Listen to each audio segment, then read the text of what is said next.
une armée de femmes guerrières. C'est le temps. C'est le temps. Ce n'est pas encore le temps du réveil. Ça vient, ça arrive. Dieu est en train de le préparer.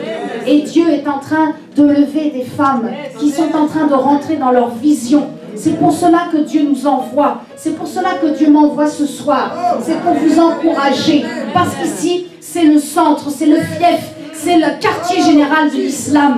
Mais je voudrais vous encourager. Le christianisme avance et l'islam recule. Ce que nous voyons, c'est faux. Mais par la foi, nous croyons que celui qui est avec nous est plus puissant que celui qui est en nous. Alléluia. Amen. Amen. Nos rencontres que nous organisons sont vraiment des temps privilégiés que nous vivons sur terre et que nous allons vivre dans l'éternité. Amen. Je voudrais vraiment remercier l'apôtre Déborah Louzolo, pasteur Elie. Vraiment merci de votre confiance, de votre amour. Merci d'être des visionnaires et de pouvoir me permettre de vous annoncer ce que j'ai de plus précieux, la parole de Dieu. Amen.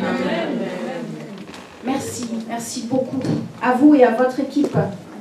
Être visionnaire, c'est se projeter dans l'avenir par le moyen de l'espérance. Je développerai ce thème demain en atelier, ce thème par rapport à l'espérance, mais ce soir, j'aimerais vraiment vous donner ce que le Saint-Esprit m'a demandé de vous accorder, de vous bénir par 2 points particuliers. Vraiment, le Saint-Esprit m'a demandé de vous encourager. Et je vais vraiment libérer une onction d'encouragement. J'aimerais développer avec vous d'abord ce premier point, comment recevoir la vision. Comment recevoir la vision? Comment est-ce que Dieu nous parle pour que nous puissions recevoir ce que Dieu attend de nous?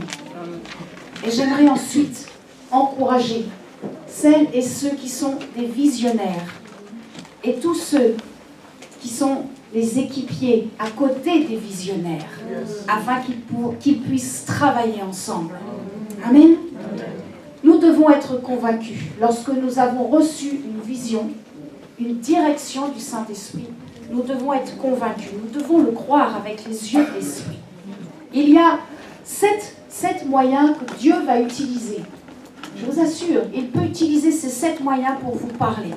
Le premier, bien sûr, c'est lorsque nous lisons la parole de Dieu. C'est une lecture personnelle. Vous êtes en train de méditer la parole, un verset, et d'un seul coup, Dieu vous parle. Le Saint-Esprit vous dit de faire quelque chose. Le deuxième point, c'est lorsque, ça peut être le cas ce soir, une oratrice, un orateur vient et voilà que lors de la prédication, la parole est annoncée et lors de la prédication, le Saint-Esprit vous dit quelque chose dans votre esprit et vous dit, c'est comme cela qu'il faut que tu ailles et que tu fasses. Ça peut être par la prophétie. La prophétie vient, elle console, elle édifie, elle exhorte. Et quelqu'un vient et donne des paroles dans la langue que vous connaissez et cela vous parle à vous personnellement.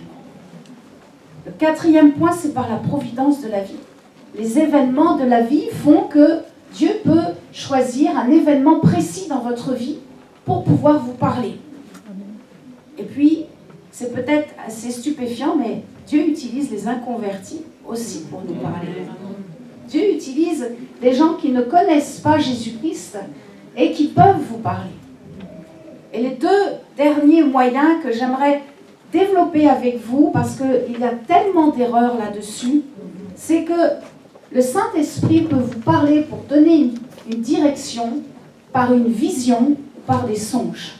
Bien souvent, on me dit, Florence, voilà, les sœurs de l'église viennent me voir, me disent, j'ai eu un rêve. Et finalité, je leur dis, ce n'est pas un rêve, c'est un songe. Amen. Je crois que c'est bon aussi, lorsqu'on peut se réunir comme cela, pour pouvoir vous donner une vision claire. La différence entre les rêves, les visions et les songes. Amen. J'aimerais donc, j'aurais pu développer sur les autres points, mais je voudrais vraiment développer par rapport à cela, par rapport à la vision et par rapport au songe. La vision, vous pouvez l'avoir le jour comme la nuit. La vision, il y en a beaucoup dans le Nouveau Testament et particulièrement dans l'Apocalypse. La vision, c'est une image qui vient dans votre esprit. Une seule image qui vient dans votre esprit et elle accompagne bien souvent la prophétie. Vous avez une vision et la prophétie est accompagnée juste derrière. La vision, ça peut être les yeux ouverts. Un arc-en-ciel, c'est une vision. Dieu nous rappelle l'alliance entre lui et Noé. C'est une vision. Mais rappelez-vous, la vision, c'est une image qui est injectée dans votre esprit. À la différence du songe, qui lui est une suite de plusieurs images. Le songe, c'est une histoire. Vous comprenez? La vision, c'est une image, alors que le songe, c'est une suite d'images. Alors vous me direz, ok, et les rêves, c'est quoi? Parce que les rêves, c'est bien une suite de plusieurs images. Nous sommes faits à 3 niveaux. Nous sommes faits au niveau du corps, de l'âme et de l'esprit. Amen. Amen. Lorsque vous allez pour vous coucher, votre corps et votre âme sont mis dans un état de sommeil. Seulement, votre esprit, lui, il est éveillé. Lui, il continue. Le rêve va se situer au niveau donc de l'activité nocturne de notre âme. C'est-à-dire que mon âme dort, elle est assoupie, ça peut être, vous faites une petite sieste l'après-midi, vous êtes fatigué, on a le droit de se reposer aussi. Et voilà qu'il y a quelque chose qui passe au niveau de votre âme. Ce seront les rêves. Le songe, lui, n'a rien à voir. Le songe se situe au niveau de l'esprit. Les rêves, ce sont les conséquences des activités marquantes de notre journée. Les rêves, tout le monde peut en avoir. Les songes, ce n'est pas pareil. Le songe, c'est Dieu qui vient parler à notre esprit. Il y a des rêves qui sont diaboliques, on appelle ça des cauchemars. On appelle ça des cauchemars. Ce sont des attaques spirituelles qui viennent particulièrement la nuit, entre minuit et 3 heures du matin. Bien souvent, c'est 3 heures du matin. Si vous regardez le réveil, vous allez voir à peu près cette heure-là, et vous allez avoir vraiment des agressions, des choses, vous avez des angoisses, vous pouvez avoir des grosses sueurs sur le front, vous avez peur, vous avez réveillé le mari à côté qui se rendort, et vous êtes là, mais qu'est-ce qui s'est passé? Le diable est venu vous attaquer, dans ces cas-là, il faudra prier, il faudra chasser tout esprit de terreur. Dans Job, au chapitre 33, versets 14-15, Dieu parle cependant tantôt d'une manière, tantôt d'une autre, et l'on n'y fait point attention. Il parle en songe, en vision nocturne, quand un profond sommeil tombe sur les hommes, quand ils sont endormis sur leur couche. Le songe, c'est donc une histoire quand je suis endormi ou assoupi. Ne dites pas j'ai eu un songe si vous avez eu les yeux ouverts ou si vous ne dormez pas. Ce n'est pas un songe. Et il faut bien appeler les choses. Amen. Amen. Le songe dans la quasi-totalité des cas. Le songe se fait au petit matin, juste avant de vous réveiller. Je ne sais pas si vous réveillez, par exemple, d'habitude à 6 heures du matin. Le songe va être juste avant le réveil.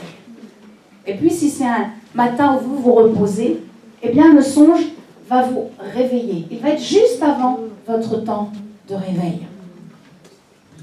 Le songe ne contredira jamais la parole de Dieu. Sinon, ce n'est pas un songe. Et il est marquant par le souvenir précis de la scène. On a des songes qui restent, qui datent depuis très longtemps, et c'est toujours précis, c'est une histoire. Dans le songe, il y a un sens caché. C'est pas fait au hasard, c'est parce que Dieu le désire. Dieu aime qu'on cherche. Quand on lit la parole, Dieu aime qu'on scrute et qu'on cherche les mystères de sa parole. Eh bien, dans un songe, c'est la même chose. Dans un songe, il y a un sens caché, un mystère derrière le songe. Et nous devons savoir ce que cela veut dire. Soit Dieu nous donne l'explication dans le songe, à ce moment-là, il faudra simplement obéir. Soit Dieu ne donne pas l'explication, à ce moment-là, il faudra aller trouver le pasteur ou les anciens pour demander la prière, pour avoir l'explication de ce songe. Alors, à quoi servent les songes? Les songes servent, par rapport au thème de notre conférence, à donner des directions. Un songe, il prévient du jugement de Dieu. Un songe rappelle les commandements de Dieu. Il prévient d'un danger mortel, danger physique mortel. Il prévient de la chute et de l'orgueil. Un songe, il avertit aussi du mal contre une personne. Dieu a tellement parlé dans sa parole par des songes à Laban, à Jacob, à Joseph, même à Pharaon et à Joseph, au fiancé de Marie. Le songe avertit, mais surtout, il va aussi nous empêcher de faire des choses folles. Il va nous empêcher de faire des mauvais projets. Il va nous prévenir. Le songe est quelque chose de tellement important. Lorsque j'ai commencé les rassemblements que l'apôtre Déborah vous a parlé tout à l'heure à Rouen, ça a été vraiment une conviction dans le cœur. C'était une évidence. Et vraiment, Dieu m'a conduit au démarrage dans une roulotte où on n'était que 3 femmes pour prier, dans une roulotte de gitans. Et ensuite, on est passé à une réunion de maison. Et ensuite, pasteur m'a dit, Florence, maintenant, il faut que tu voies plus grand, la réunion de maison est trop petite.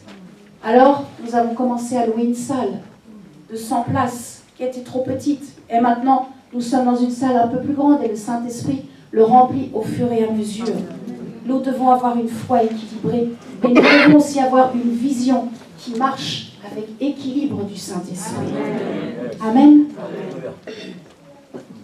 Lorsque j'ai commencé en 2012, je vous assure, je ne pensais pas être là ce soir. Je ne pensais pas que Dieu me dirait, voilà, je vais remettre Manlouzolo sur ta route. Nous avons partagé des choses ensemble et c'est vrai, elle m'a vu grandir avec Pasteur Élie. Mais aujourd'hui, je suis là et je rends grâce à Dieu. C'est vrai, la fidélité, ça paye. Tout dépend de ce que Dieu vous a mis dans votre cœur. Et je vous assure que ce soir, si vous avez une vision dans votre cœur, si Dieu vous a dit quelque chose, pas forcément une vision pour servir Dieu, ça peut être une vision, par exemple, pour acheter une maison, ça peut être une vision sentimentale par rapport à votre prochain époux. Il y a des célibataires dans la salle? Amen. Amen. Venez demain, je prie pour vous demain. Amen. C'est quand nous sommes dans le plan de Dieu que notre travail sera visité par le Saint-Esprit. On doit être dans le plan de Dieu. Et pour cela, il faut chercher Dieu. Il faut chercher ce qu'il veut lui. Pas ce que moi je veux. Pas le bien-aimé que je veux. Mais celui que lui, il veut. Ou pas la bien-aimée que j'ai vue qui est très belle. Peut-être le Saint-Esprit veut t'en donner une autre qui est encore plus belle. Amen. Alors j'aimerais vous présenter, ce soir je suis venue avec mon miracle. Amen.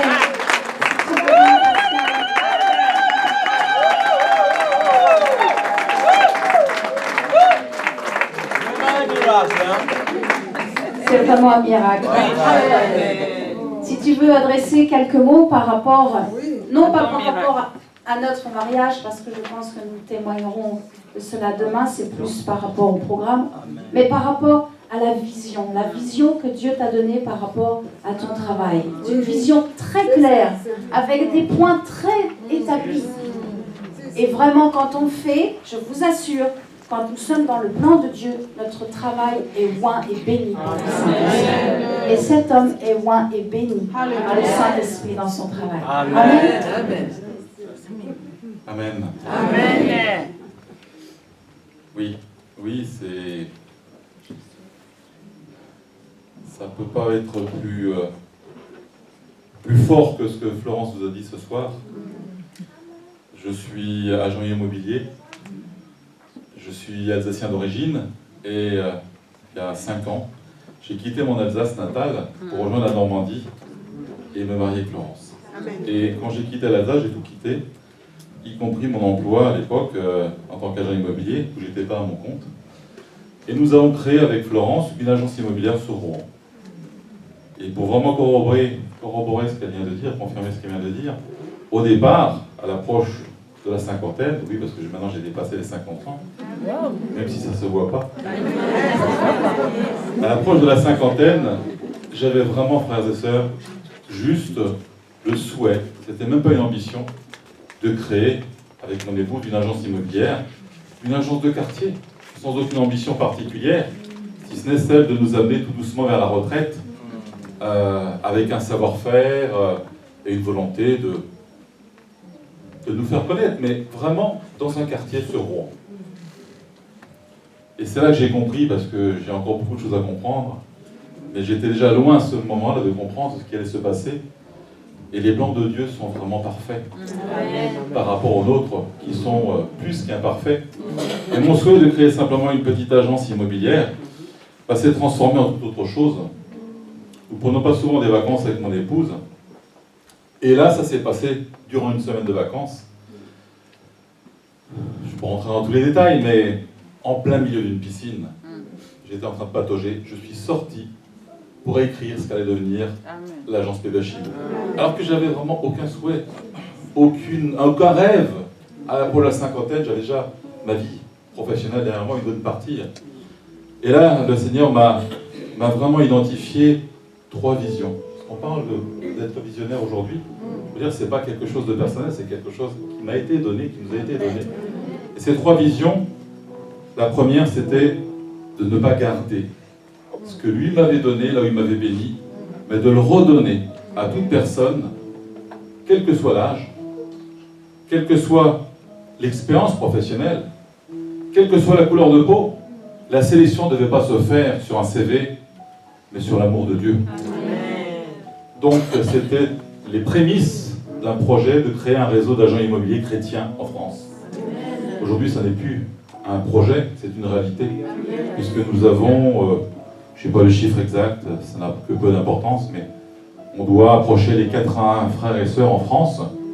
Donc 80 collaborateurs, ils sont tous chrétiens, catholiques, protestants, évangéliques, on n'est pas discriminants, mais ils sont tous chrétiens, et ils œuvrent tous à mi-temps ou à temps complet dans l'immobilier pour le Seigneur. Mais je vais y revenir tout à l'heure. Donc première vision, c'était donner, transmettre cette passion-là et de permettre que d'autres personnes puissent être bénies et bénir à leur tour leur couple, leur église, leur pasteur. Première vision. La deuxième, plus terre à terre, c'est vous vous rendez bien compte qu'aujourd'hui les temps sont difficiles. Il y a de plus en plus de problèmes d'argent, de plus en plus de problèmes financiers et de plus en plus de problèmes financiers liés à des mauvais choix dans le domaine de l'immobilier. On peut se tromper sur l'achat d'une voiture et s'en remettre. On peut se tromper sur l'achat d'une télé et s'en remettre. Mais se tromper sur l'achat d'un bien immobilier, ça peut être très très lourd de conséquences. Nous avons aujourd'hui des gens qui nous appellent et qui sont au bout du rouleau, sans plus aucune espérance, aucun espoir, parfois même avec des langages suicidaires. Et là, j'ai vraiment eu à cœur, il n'y a pas que l'argent dans la vie. Même si je crois en un Dieu de prospérité, qui nous demande, qui nous sollicite pour que nous puissions être bénis, recevoir de l'argent, mais ne pas le mettre à la première place. Donc même si je crois que vous pouvez tous, frères et sœurs, dans vos projets être bénis, là, j'avais vraiment dans le cœur que l'argent soit mis de côté et que nous puissions, de façon désintéressée, aider quiconque, chrétien ou bien sûr non chrétien, parce que nous avons un témoignage à donner, aider les personnes qui étaient dans des situations délicates, difficiles. Je crois qu'aujourd'hui, avec le téléphone, avec Internet, on peut même à distance aider des personnes. Nous avons aidé des pasteurs qui parfois avaient naïvement écrit un bail sans regarder et qui étaient tombés sur un propriétaire peu scrupuleux avec un agent immobilier derrière encore moins scrupuleux et qui était sur le point de les mettre dehors une semaine. Une assemblée de 150 personnes qui allaient se trouver à la rue parce que quelque chose avait été mal fait. Le Seigneur m'a utilisé parce que je suis qu'un intermédiaire.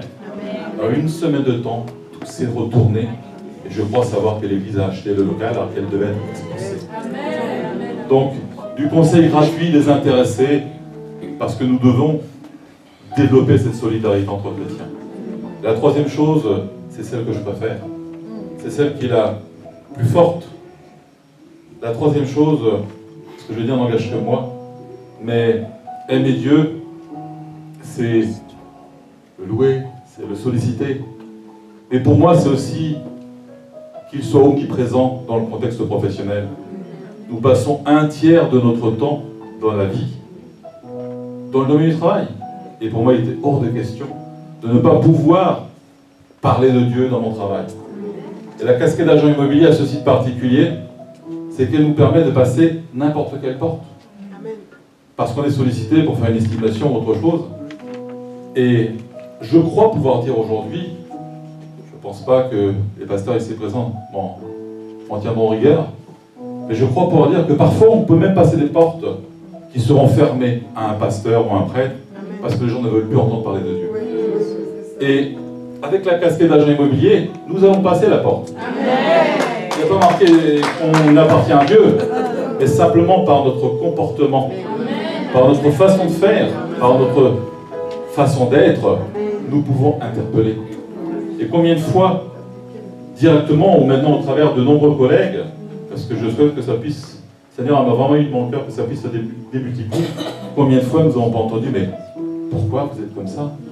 Qu'est-ce qui fait que vous n'êtes pas comme tous ceux que j'ai vus avant vous, voleurs, usurpateurs, tricheurs, menteurs? Qu'est-ce qui fait que vous êtes comme ça? Et là, vous avez une porte qui s'ouvre pour parler de Dieu. Et je crois, et je vais finir là-dessus, parce que je crois que c'est vraiment la chose la plus belle, c'est, sachant qu'on est sauvés, que pouvons-nous faire de mieux, de plus, que de gagner des âmes par notre travail, au quotidien. Et je souhaite que dans cette salle, il y ait d'autres gens qui puissent se lever, pas que dans l'immobilier, dans d'autres domaines, et que vous puissiez aussi, par votre travail, gagner des âmes à Dieu. Je crois que c'est quelque chose de merveilleux. Et la vision, c'était pour vous montrer que d'une vision peut-être simplement banale, Dieu en a fait quelque chose d'extraordinaire. Nous sommes aujourd'hui présents aux Antilles, nous sommes présents en Corse, nous sommes présents sur toutes les grandes villes de Méditerranée. Dans ma vie, je n'ai jamais eu ce souhait-là. Je n'ai jamais eu cette volonté-là. Je n'ai jamais eu ce rêve-là ou cet objectif-là. Dieu avait un plan. Il nous l'a montré, je ne le connaissais pas au départ, et je le remercie de nous permettre de vivre chaque jour que nous vivons aujourd'hui. Amen. Que tout soit fait pour sa gloire. Amen.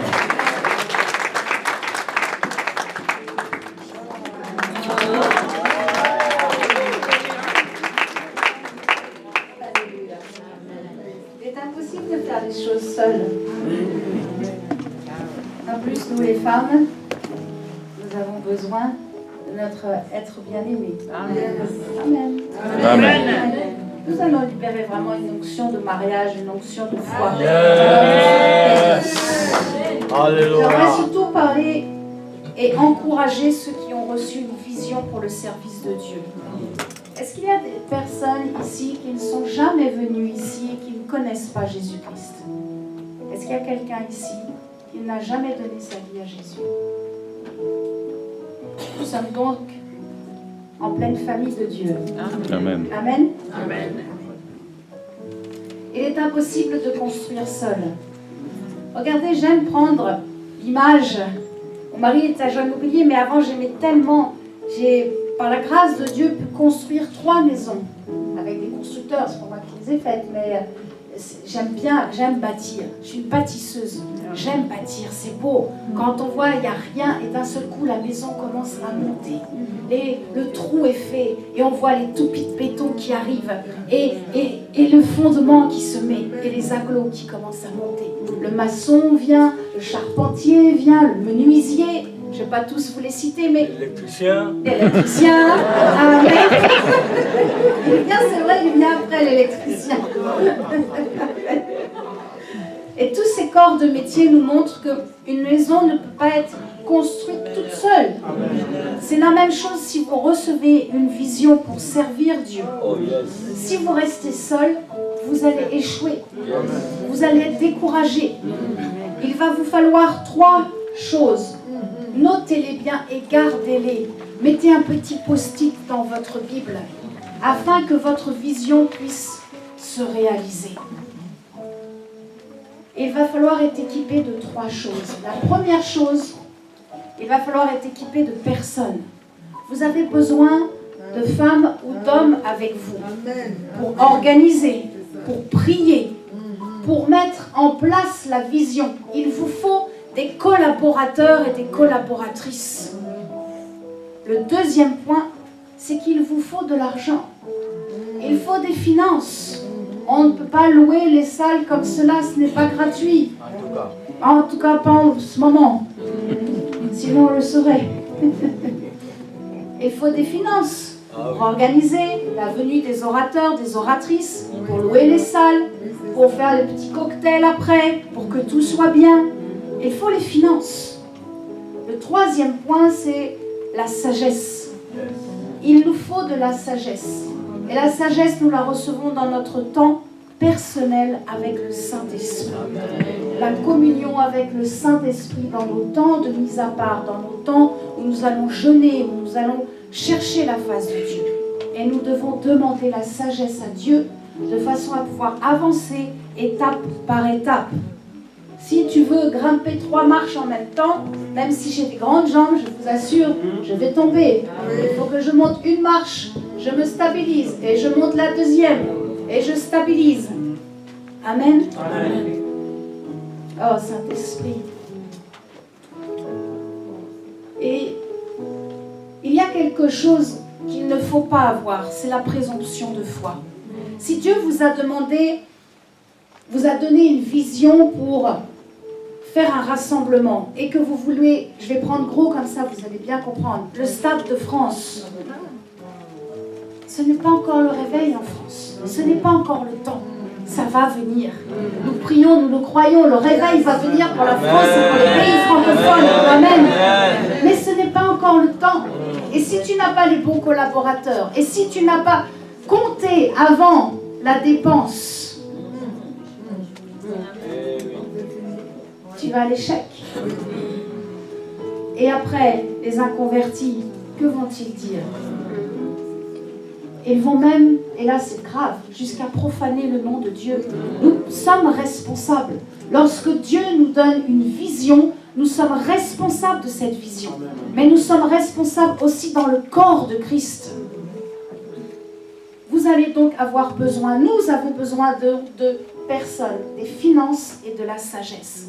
Et lorsque ces 3 choses se mettent en marche, comme un char d'assaut, et ça va vous accompagner dans votre vision pour l'accomplir, l'onction va venir et va grandir dans votre vie. Ne restez pas seul. Je vous en supplie, ne restez pas seul. Sinon vous allez perdre la vision que Dieu met dans votre cœur. Demandez à Dieu, il va vous donner des coéquipiers. Il va vous accorder les finances. L'or et l'argent lui appartiennent, c'est à lui. Il peut faire ce qu'il veut. Et la sagesse, il nous le dit dans Jacques, demandez, je vous la donnerai. Et nous en avons besoin. Amen. Alors, certains vont adhérer à notre vision. Et puis, il y en a d'autres qui vont s'éloigner. C'est vrai que ça fait mal. Lorsqu'on commence avec certains compagnons et en cours de route, ils nous lâchent, ils nous trahissent. Ça fait mal. Mais nous leur pardonnons, comme Christ nous a pardonné. Et ce qui est le plus important, c'est que nous continuons d'avancer. Nous continuons d'avancer. Amen. Ce qu'il faut faire dans ces cas-là, c'est de dire, Seigneur, je veux vraiment des équipiers qui ont la même mentalité que moi. Et d'avancer avec ceux que Dieu va mettre à vos côtés et qui ont la même mentalité que vous. Nous devons avoir de la considération pour nos équipiers. Je parle à ceux qui sont visionnaires, à ceux qui sont leaders, à ceux qui ont quelque chose vraiment de très précis pour faire dans cette nation, dans les pays francophones. Nous devons être constants. C'est-à-dire, j'ai aimé ce que apôtre Déborah a dit tout à l'heure, nous devons garder le cap. J'aime cette expression. Nous devons continuer, garder la cible en vue. Nous devons conserver le cap et continuer d'avancer. Nous devons être persévérants. Bien sûr que nous allons avoir des attaques du diable. On le dérange. Si tu vas un peu chocoter le serpent dans le trou, il va sortir. Et à chaque fois que tu annonces Jésus-Christ, à chaque fois que tu vas pour annoncer l'évangile, c'est évident que le diable, il est là, il rôde, et s'il peut te mordre un peu, il va essayer. Mais toi, si tu es ferme, si tu as des bons collaborateurs qui prient avec toi, il ne t'atteindra pas. La porte sera fermée. La porte sera fermée. Si tu laisses un petit peu entrouvert, il va commencer à s'infiltrer. Mais si tu lui fermes la porte, dans le nom de Jésus, je t'interdis de toucher à la vie. Dans le nom de Jésus, démon de poursuite, retourne d'où tu viens dans les lieux arides, c'est ta place. Dieu veut lever une armée de femmes guerrières. C'est le temps. C'est le temps. Ce n'est pas encore le temps du réveil. Ça vient, ça arrive. Dieu est en train de le préparer. Et Dieu est en train de lever des femmes qui sont en train de rentrer dans leur vision. C'est pour cela que Dieu nous envoie. C'est pour cela que Dieu m'envoie ce soir. C'est pour vous encourager. Parce qu'ici, c'est le centre, c'est le fief. C'est le quartier général de l'islam. Mais je voudrais vous encourager. Le christianisme avance et l'islam recule. Ce que nous voyons, c'est faux. Mais par la foi, nous croyons que celui qui est avec nous est plus puissant que celui qui est en nous. Alléluia. Amen. Amen. Amen. Nous devons avoir l'intelligence. Nous devons avoir la sagesse. Rappelez-vous, ce sont deux amis qui marchent ensemble.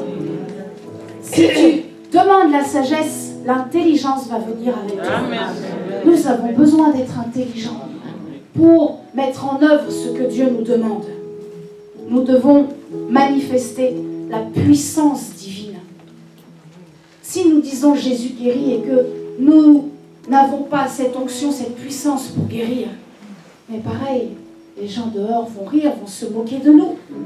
Nous devons chercher encore plus, je vous assure. Cherchez encore plus la présence de Dieu. Ne dites pas, oh Seigneur, je voudrais aller là, je voudrais faire comme ça. Non Seigneur, envoie-moi là où tu veux. Utilise-moi comme tu veux. Dis-moi ce que tu attends de moi. Dieu cherche des cœurs disponibles. La disponibilité. Et Dieu est là, dans son royaume, il regarde. Et il se dit là, un cœur est disponible. Je vais essayer. Je vais lui transmettre une vision pour qu'elle puisse aller chercher les perdus. Pour qu'elle puisse les faire sortir des ténèbres et les amener dans la lumière. J'ai donné un bon message à Rouen sur vous êtes la lumière dans ce monde. Nous sommes des lumières, des flambeaux. Vous pouvez visionner ça sur YouTube. Vous tapez mon nom, Florence Biche, et vous allez voir. Il y a des bons enseignements. Faites attention où vous mettez vos oreilles. C'est comme cela que vous allez pouvoir équilibrer votre foi. Écoutez des bons enseignements. Écoutez des hommes et des femmes qui sont loin, afin que cette onction puisse venir sur vous. C'est merveilleux. Moi, je suis heureuse de vivre à mon temps. Je ne sais pas si vous, c'est comme ça, mais je suis heureuse de vivre en 2015. On a l'ordinateur, on a Internet, on peut communiquer. J'ai des pasteurs qui m'ont appelé juste avant le rassemblement ou une prédication, qui voient que c'est dur pour nous, c'est dur pour les femmes, je vous assure, c'est dur. En Normandie, c'est difficile. Le ministère de la femme n'est pas reconnu. On peut te dire, mais toi, tu es une femme, reste assise. Surtout, non, ne te lève pas. Mais Dieu a mis quelque chose sur mon cœur. Je dois le faire. Ce n'est pas aux hommes que je vais rendre compte, c'est à Dieu que je vais me présenter devant lui. Je dois le faire. Ça brûle. Ça brûle. Ça fait mal. Parce que j'ai mal. Je vois les âmes qui meurent dans les rues. Je vois ces femmes qui souffrent. On a besoin de la puissance de Dieu. On a besoin de la puissance du Saint-Esprit. Nous devons être encouragés. Et j'ai des pasteurs qui m'appellent d'Afrique. Un petit appel, un petit email. Ça va tellement vite aujourd'hui. Ça va vite. Jésus a dit, vous ferez des choses encore plus grandes que ce que j'ai fait. On peut faire encore plus grand, je vous assure. On peut faire. On peut le faire. Saint-Esprit. Nous devons être remplis d'humilité. L'honneur est pour Dieu. L'honneur de tout ce que nous faisons est pour Dieu. La gloire personnelle ne m'intéresse pas. Je l'ai dit à Rouen, c'est vrai, je vous assure. Un jour, un homme est venu, m'a tendu la Bible. Elle m'a dit, tu me choisis, c'est ou moi, ou la parole de Dieu. J'ai dit, Père, pourquoi il me demande une chose aussi, ça me paraît tellement simple que je puisse choisir la parole. La parole, c'est ce que j'ai cherché toute ma vie. C'est ce que j'ai cherché. Et quand je l'ai trouvée, je ne peux pas la laisser. Alors j'ai laissé l'homme. Alléluia. J'ai demandé la parole.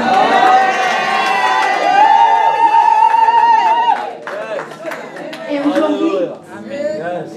aujourd'hui, ma sœur, Dieu me rend justice. Pasteur Vandini vous transmet ses salutations. Et Pasteur Daniel m'a toujours dit, Florence, Dieu paye tard, il paye large.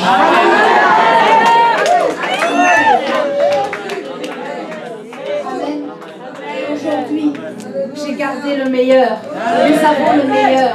Même si nous sommes des femmes, nous avons le meilleur. Vraiment. Peut-être vous n'êtes pas appelés à prêcher ici derrière la chair. Mais je connais des femmes à Rouen qui sont dans l'ombre et qui vont évangéliser dans les rues. Elles déposent un petit papier. Elles sèment, elles continuent. Vous devez continuer à semer.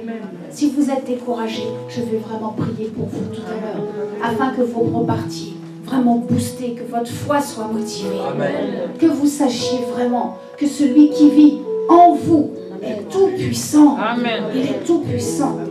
Oh Saint-Esprit, je lis tout esprit de découragement sur vous. Je paralyse tout esprit méchant qui vous a fait rasseoir dans le nom puissant de Jésus-Christ. Et je proclame la vie du Saint-Esprit. Que vos pieds aillent vers tous ceux qui attendent la révélation du sacrifice de Jésus-Christ. Que vos mains n'aient pas peur d'imposer les mains. L'imposition des mains est pour tous. Jésus a dit, vous imposerez les mains aux malades et ils seront guéris. Père, je te demande vraiment que l'onction de guérison descende sur ces hommes et ces femmes qui sont là et qui veulent te servir de tout leur cœur. Merci Saint-Esprit, merci. Merci pour ta grâce. Merci pour ta grâce. Nous allons voir la gloire de Dieu. Je le crois vraiment. Amen. Je crois vraiment que Dieu va nous utiliser dans ces derniers temps. Il nous utilise déjà. Je ne dis pas qu'il ne nous utilise pas, il nous utilise déjà, mais je crois qu'il va nous utiliser avec puissance. Il faut réclamer la puissance. Vous savez, c'est comme une voiture. On est là, on passe la première. Et si tu roules à la première, tu n'iras pas très vite. Et il va falloir augmenter la puissance. Amen. Alors moi, la prochaine fois que je vous vois, je veux voir des Ferrari.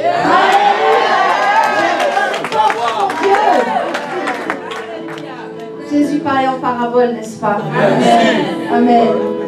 Soyez vraiment encouragés ce soir. J'aimerais aider aussi ceux qui sont les compagnons. Peut-être vous n'avez pas reçu, vous, la vision, mais vous êtes les compagnons. Ceux qui sont là pour aider. Ceux qui sont là pour porter celle qui a ou celui qui a reçu la vision de Dieu. Il y a 5 types de compagnons. J'aimerais prendre avec vous la parole de Dieu afin que vous puissiez garder également ces 5 types de compagnons, afin que vous sachiez quels sont les différents compagnons et vous-même, quel type de compagnon vous êtes. Le premier, ce sont les compagnons d'œuvre. On trouve ça dans Romains chapitre 16, verset 3. Romains 16, verset 3, les compagnons d'œuvre. Saluez Prisca et Aquilas, mes compagnons d'œuvre en Jésus-Christ, qui ont exposé leur tête pour sauver ma vie. Les compagnons d'œuvre ne sont pas forcément liés à notre ministère. Ce sont ponctuellement des diacres ou des anciens qui travaillent avec nous pour une œuvre là commune mais bien précise, ponctuelle. Ce sont les compagnons d'œuvre. Les compagnons de voyage, nous trouvons ça dans 2 Corinthiens. Je tourne la Bible avec vous. Quelle page? 2 Corinthiens chapitre 8, versets 18 et 19. Nous envoyons avec lui le frère dont la louange en ce qui concerne l'évangile est répandue dans toutes les églises et qui, de plus, a été choisi par les églises pour être notre compagnon de voyage dans cette œuvre de bienfaisance que nous accomplissons à la gloire du Seigneur même et en témoignage de notre bonne volonté. Les compagnons de voyage dans cette œuvre de bienfaisance. Le compagnon de voyage, c'est un compagnon pour un temps. Vous allez aller, par exemple, pour une mission à Kinshasa et vous allez avoir des compagnons avec vous et ils sont là pour aider les malheureux, aider les nécessiteux, aider à faire du bien autour de vous. Le troisième type, ce sont les compagnons de service. Nous trouvons ça dans l'épître aux Colossiens, épître de Paul aux Colossiens, chapitre 1, verset 7. Les compagnons de service.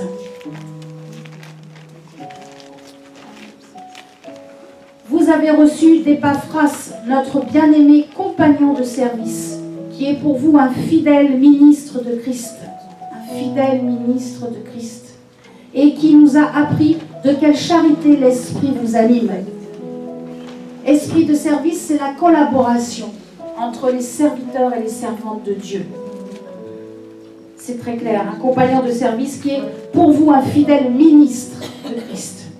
Le quatrième est peut-être celui qui est plus facile et qu'on trouve plus souvent, c'est le compagnon de combat. On trouve ça à côté dans Philippiens, chapitre 2, un petit peu juste avant, chapitre 2, verset 25. Philippiens 2, 25. J'ai estimé nécessaire de vous envoyer mon frère Épaphrodite, mon compagnon d'œuvre et de combat, par qui vous m'avez fait parvenir de quoi pourvoir à mes besoins. Amen. Le compagnon de combat, c'est vraiment celui qui est dans la collaboration, dans l'œuvre que Dieu nous a donnée pour abattre les forteresses diaboliques, pour repousser tout ce qui est mauvais, tout ce qui va venir pour nous agresser. Cela demande une communion d'esprit. C'est bien souvent ceux qui sont proches de nous. Ceux qui ont reçu la vision ont comme compagnons de combat vraiment ceux qui sont très proches à côté d'eux. On trouve ça également dans Philémon, chapitre... il n'y a pas de chapitre, c'est versets 1 et 2. Philémon, j'aime bien aussi ce passage. Timothée, Tite, Philémon. Je vous fais parcourir un peu la Bible.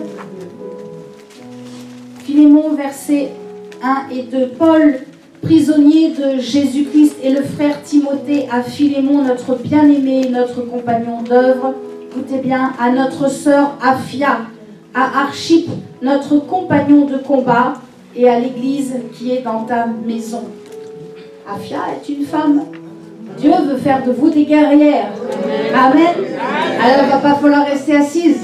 Elle va falloir être debout et être bien ferme sur ses pieds. Dernier type de compagnon, c'est le compagnon de captivité. On trouve ça dans Colossiens, chapitre 4 et verset 10. Colossiens 4, 10. Aristarque, mon compagnon de captivité, vous salue, ainsi que Marc, le cousin de Barnabas, au sujet duquel vous avez reçu des ordres. Compagnons de captivité, ce sont ceux qui sont dans les persécutions et qui vont accompagner celui qui a reçu l'appel, la vision, le ministère, et en prison, ils vont être ensemble. Ils vont subir une persécution ensemble. Ensemble. C'est tellement important. Je le redis, vous ne pouvez pas faire seul. Mais il va falloir qu'avec vos compagnons de combat, compagnons d'œuvre, de captivité, de service, de voyage, que vous soyez ensemble. L'unité est une force. L'unité est une force. Regardez, même chez nos ennemis, l'unité est une force. Regardez ce qui s'est passé pour Jésus. Les religieux étaient là et ils étaient tous unis. Ils crièrent tous ensemble, crucifie-le. Ça a été une force pour toucher le cœur de Pilate. À combien plus forte raison nos cœurs, nos voix de chrétiens, lorsque nous nous unissons ensemble pour louer Dieu, touchent le cœur du Père. Touche le cœur du Père pour que sa main agisse et que sa main bénisse. Amen. Je voudrais vous encourager. Surtout ceux qui ont reçu pour rassembler, pour faire des rassemblements, pour faire des rencontres. Peut-être même tu as dans le cœur une vision pour faire une réunion de maison. Ne crois pas que ce n'est rien. Tu veux ouvrir ta maison, mais Dieu est heureux. Parce que Dieu aime voir ses enfants se rassembler. Il est un Père, ne l'oubliez pas. Je ne sais pas si ça fait comme ça chez vous, mais j'ai perdu mon papa en 2003 et ma mère est veuve. Et lorsqu'on fait un repas de famille, elle aime que ses enfants soient là et tous ses petits-enfants soient là. Elle est là au bout de la table. Ça va, on n'est pas une trop grande famille. Mais elle est heureuse quand elle voit mon frère est là avec mes nièces, je suis là avec les enfants. Elle est heureuse. Et ça me donne toujours l'image, mon Père, quand toi tu es dans le ciel et que tu regardes et que tu vois, et que là, les églises arrivent à se réunir, à se rassembler. C'est triste aujourd'hui, n'est-ce pas? On voit le constat. En tout cas, en Normandie, on voit le constat, les églises se referment sur elles-mêmes. Alors qu'au contraire, Dieu aime qu'on s'unisse, qu'on se rassemble, qu'on fasse des événements, et ensemble, il est un Père. Alors je voudrais encourager aussi ceux qui sont les équipiers. Peut-être vous êtes juste au niveau de l'accueil et vous dites, moi je suis un peu là dans l'ombre, ou vous êtes dans l'intercession, personne ne vous voit, mais Dieu vous voit. Amen. Les anges sont avec vous. Amen. Les anges sont là. Les anges de Dieu sont là. Et c'est tellement important de prendre soin de celui ou de celle qui porte la vision, qui a la responsabilité de la vision. Le visionnaire ne peut pas faire tout seul, ne l'oubliez jamais. Et une chose importante, si un jour vous êtes un collaborateur proche et que vous n'êtes plus d'accord avec le visionnaire, il vaut mieux partir. Je préfère, moi, avoir peu de collaboratrices, mais qui ont un cœur authentique, un cœur uni à la vision, que d'en avoir qui gravitent et qui ont un cœur divisé. Dieu veut l'unité. Je ne vous connais pas, mais quoi que vous fassiez, quoi que Dieu vous demande de faire, faites-le avec des collaborateurs qui sont unis dans le même esprit. Importance de cette unanimité d'esprit, de cœur entre le visionnaire et les équipiers. Chaque rassemblement qui est issu selon la volonté de Dieu avec des cœurs authentiques. Quand nous avons des cœurs authentiques et nous sommes unis, nous allons honorer la présence du Saint-Esprit. Et c'est là que le Saint-Esprit va venir. C'est le Saint-Esprit qui fait tout. C'est le Saint-Esprit qui fait. Nous devons honorer le Saint-Esprit. Amen. Nous devons honorer ceux et celles qui sont des serviteurs et des servantes de Dieu, qui passent du temps dans le jeûne et la prière et qui prient pour leurs coéquipiers et qui prient pour les membres de leur assemblée. Nous devons honorer la présence du Saint-Esprit en étant à son écoute. Amos 3:3, 2 hommes marchent-ils ensemble s'ils ne s'en sont pas accordés, selon la version Darby. Accordés ensemble, j'aime ce mot. J'espère que vous ne l'oublierez pas. Homotumadon. Vous connaissez homotumadon?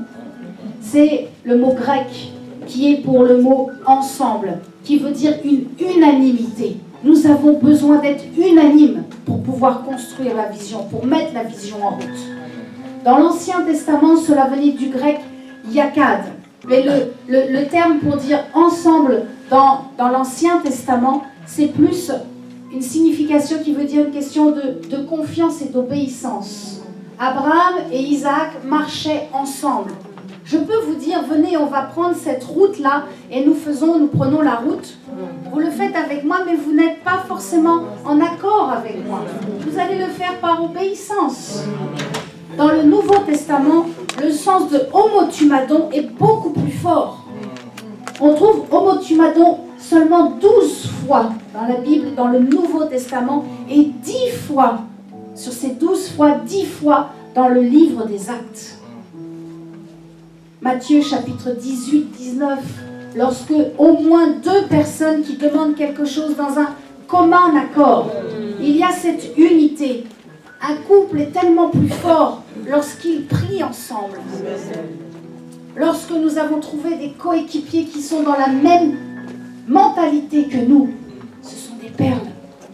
Et nous devons prendre soin aussi de nos coéquipiers. Nous avons vraiment besoin d'avoir un seul esprit, un seul cœur. Nous avons besoin d'être unis parce que c'est dans l'unité que le diable recule. C'est lorsque le visionnaire et les collaborateurs, les collaboratrices sont unis que le diable recule et que nous gagnons du terrain. Amen. Dieu aime que nous nous unissions. Regardez à la Pentecôte. Regardez à la Pentecôte, ils étaient tous ensemble, assidus dans le temple. C'est en route. C'est en route pour nous. On est la dernière nation.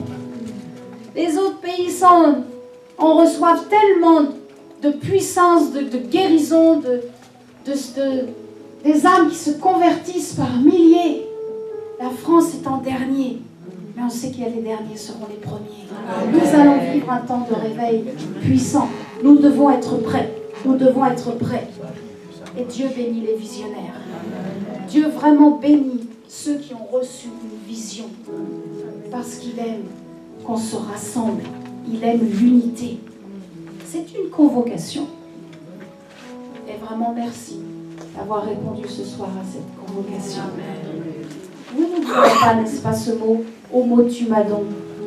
Homotumadon veut dire ensemble, s'accorder dans l'unanimité pour prier, pour jeûner, pour aller semer la parole de Dieu, pour organiser les rassemblements. J'aimerais conclure avec vous et prendre un verset dans Romains.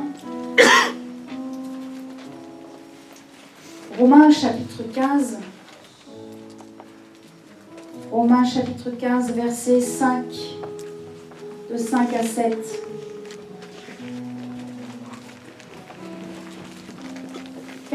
Romains 15, verset 5. Que le Dieu de la persévérance, de la consolation vous donne d'avoir les mêmes sentiments, les uns envers les autres, selon Jésus-Christ, afin que tous ensemble, d'une seule bouche, vous glorifiez le Dieu et Père de notre Seigneur Jésus-Christ. Accueillez-vous donc les uns les autres, comme Christ vous a accueillis pour la gloire de Dieu. Unité d'une seule bouche, unité d'un seul cœur, unité d'un seul esprit. Dans le nom puissant de Jésus-Christ, le Saint-Esprit est en train de renouveler les dons spirituels que vous avez enfouis. Parce que tu as été brisé, parce que la main de l'homme s'est mise sur toi. Aujourd'hui, seul le Saint-Esprit est en train de déterrer et de remettre à la surface des eaux ce qui a été englouti, afin que tu reprennes confiance, afin que tu ailles de l'avant, afin que ta marche soit solide, afin que ton pas soit ferme, afin que même si les agressions des ténèbres viennent, tu continueras et tu continueras à avancer pour la gloire du nom de ton Dieu, Jésus-Christ de Nazareth.